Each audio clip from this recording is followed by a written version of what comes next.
வணக்கம். Nifty June features June 11 2024 அன்று எப்படி இருக்குங்கிறது இந்த வீடியோவில் பார்க்க போகிறோம். வீடியோ எடுக்கப்பட்ட தினம் ஜூன் 11 2024 காலை 8:33 இப்போ நேற்று க்ளோசிங்கை பார்த்தா 23,247 க்ளோஸ் ஆகிருந்துச்சு. ஃபஸ்ட்டு ட்ரெண்டை தெரிஞ்சுக்கலாம். ட்ரெண்ட் வந்து என்னுடைய ஃபார்முலா படி நான் சொல்கிறேன். நேற்று கேண்டிலில் பார்க்கும்போது என்னுடைய ஃபார்முலா படி அப் ட்ரெண்டு கண்டினியூ ஆகணும் அப்படின்னு சொல்லுது. ஆனால் இப்போ என்னென்னா கிஃப்ட் நிஃப்டி வந்து கொஞ்சம் ஹையராக ஓப்பன் ஆகுது, கேப் அப் ஓப்பனிங்க. ஆனால் இது கிஃப்ட் நிஃப்டி வந்து கணக்கில் வச்சா என்னுடைய ஃபார்முலா படி both the trends are possible. Down ட்ரெண்டும் பாசிபிள், அப் ட்ரெண்டும் பாசிபிள். ஸோ இன்றைக்கு ஜாக்கிரதையாக வர்த்தகத்தை செய்யுங்கள். அப்புறம் இப்போ என்னென்ன நியூஸ்ன்னு பார்த்தீங்கன்னா, கவர்மெண்ட் ஃபார்மேஷன்ஸ் ஆயிருச்சு. இது இந்திய அரசு இந்த இதில் பார்த்திங்கன்னா கவர்மெண்ட் ஃபார்மேஷன் ஆகிடுச்சு. மினிஸ்டர்ஸ் போர்ட்ஃபோலியோ அலோகேஷன் முடிஞ்சது. இப்போ இதெல்லாம் முக்கியமான ட்ரிகர்ஸு. அப்புறம் பார்த்திங்கன்னா இந்த வாரம் யூஎஸ் ஃபெட் மீட்டிங் இருக்குது. அப்புறம் bank of Japan policy meeting அந்த இது வேறு இருக்குது.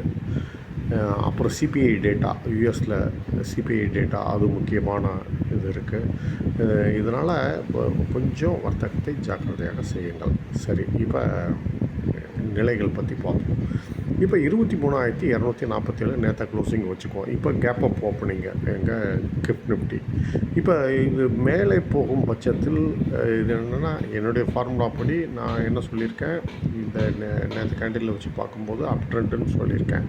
இப்போ இந்த 23,247 மேலே வர்த்தகம் ஆகணும்.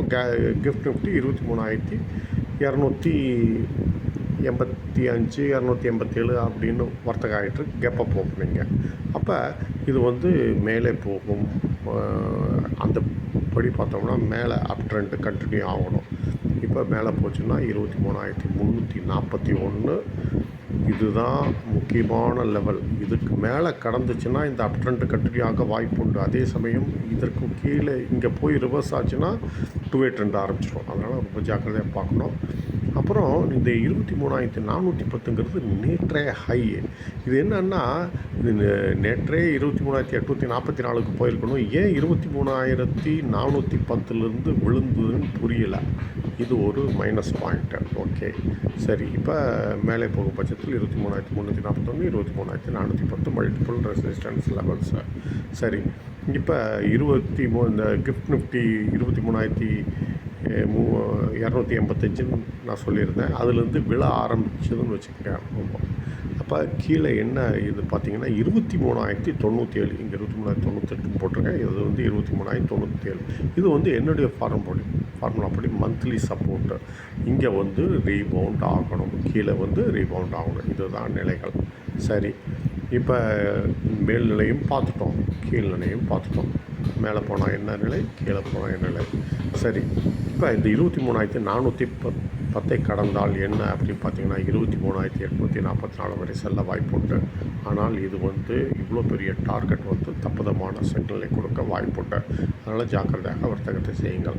சரி, இந்த மந்த்லி சப்போர்ட்டுன்னு ஒன்று சொன்னேன்ல 23,090 என்னுடைய ஃபார்முலா அப்படி. இதை உடைச்சா என்ன பண்ணுறதுன்னு பார்த்தீங்கன்னா 23,005. அப்போ இது வந்து வார அளவிலான சப்போர்ட் என்னுடைய ஃபார்முலா படி. அப்புறம் அதற்கும் கீழே 22,910 22,883 வரை உள்ள வாய்ப்புண்டு. இது மல்டிபிள் சப்போர்ட் லெவல்ஸ். இதுக்கு தகவல் வர்த்தகத்தை அமைத்துக் கொள்ளுங்கள். நன்றி, வணக்கம். மீண்டும் அடுத்த வீடியோவில் சந்திப்போம். எங்களது யூடியூப் சேனலை மறவாமல் சப்ஸ்கிரைப் செய்யுங்கள், ஷேர் செய்யுங்கள், லைக் செய்யுங்கள், கமெண்ட் செய்யுங்கள். நன்றி, வணக்கம்.